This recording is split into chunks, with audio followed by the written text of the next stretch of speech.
সে যে সালাম দিল আসসালামু আলাইকুম, যুবক বলে ওয়ালাইকুম আসসালাম। আহমদ ইবনে হাম্বল বলে, যুবক আমার যাওয়ার জায়গা নেই, সফরে বেরিয়েছি, খুব শীতে কষ্ট পাচ্ছি, রাতে যদি তোমার এই চুলা থেকে একটু আগুন পোহাই কোনো সমস্যা? যুবক বলে, না না সমস্যা না, আহলান ওয়া সাহলান, খোশ আমদেদ, আসেন আসেন, আপনি আগুন পোহাইলে আমার সমস্যা কি? সুবহানাল্লাহ পড়েন। আল্লাহ শুকরিয়া করে উনি বসলেন আর আগুন পোহাচ্ছেন, আর খেয়াল করলেন যুবক রুটি বানায় আর পরে আস্তাগফিরুল্লাহ, রুটির দলা বানায় পরে আস্তাগফিরুল্লাহ, খামির বানায় আর পরে আস্তাগফিরুল্লাহ, রুটি নিয়ে উনুনের ভিতরে চুলার ভিতরে সেকা দেয় আর পরে আস্তাগফিরুল্লাহ, দোকানদারের কাছে কেউ আসলেই সে রুটি দেয় আর পরে আস্তাগফিরুল্লাহ, ক্রেতার কাছ থেকে টাকা নিয়ে ক্যাশ বক্সে রাখে আর কি পড়ে, আবার রুটি বানানো শুরু করে আর কি পড়ে, খালি এটাই পড়তেছে। ইমাম আহমদ ইবনে হাম্বল তো অবাক, কিরে এটা আবার কেমন যুবক, খালি আস্তাগফিরুল্লাহ।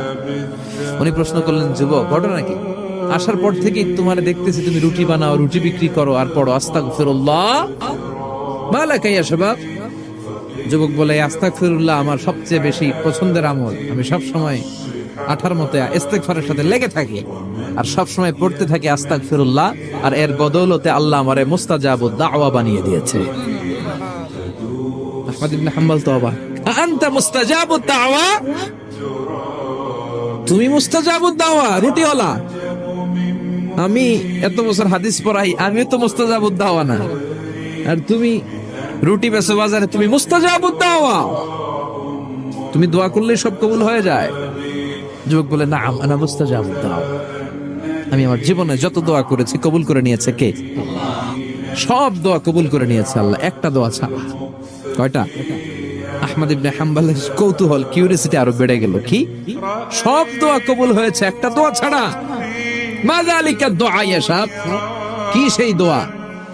যুবক এবার বলতে শুরু করলো, আমার জীবনে যে দোয়াটা আল্লাহ কবুল করে নাই সেটা হচ্ছে, আমি আল্লাহর কাছে অনেক চেয়েছি, অনেক দোয়া করেছে যে আল্লাহ, শুনেছি এই জামানার সবচেয়ে বড় মুহাদ্দিস, তার নাম নাকি ইমাম আহমদ ইবনে হাম্বল, আল্লাহ তোমার কাছে আমার চাওয়া, আমি যেন এই ইমাম আহমদ ইবনে হাম্বলের দেখে মরতে পারি, আমি যেন ইমাম আহমদ ইবনে হাম্বলের হাতে হাত রেখে মুসাফা করতে পারি আর তার কপালে একটা চুমু এঁকে দিতে পারি। আহমদ ইবনে হাম্বল আবেগপ্রবণ হয়ে গেলেন, চোখের পানি ছেড়ে দিলেন, বললেন, যুবক তোমার এই দোয়াটাও কবুল হয়ে গিয়েছে। আহমদ ইবনে হাম্বলের দেখা সাক্ষাৎ পাওয়ার জন্য আহমদ ইবনে হাম্বলের বাড়িতে তোমার যাওয়ার দরকার নাই, আহমদ ইবনে হাম্বল তোমার দরবারে ছুটে এসেছে। আনা আহমদ ইবনে হাম্বল মুহাদ্দিসুদ দাহর, আমি নিজেই আহমদ ইবনে হাম্বল। যুবক চোখের পানি ছেড়ে দেয়, আহমদ ইবনে হাম্বল চোখের পানি ছেড়ে দেয়, যুবক চিৎকার মেরে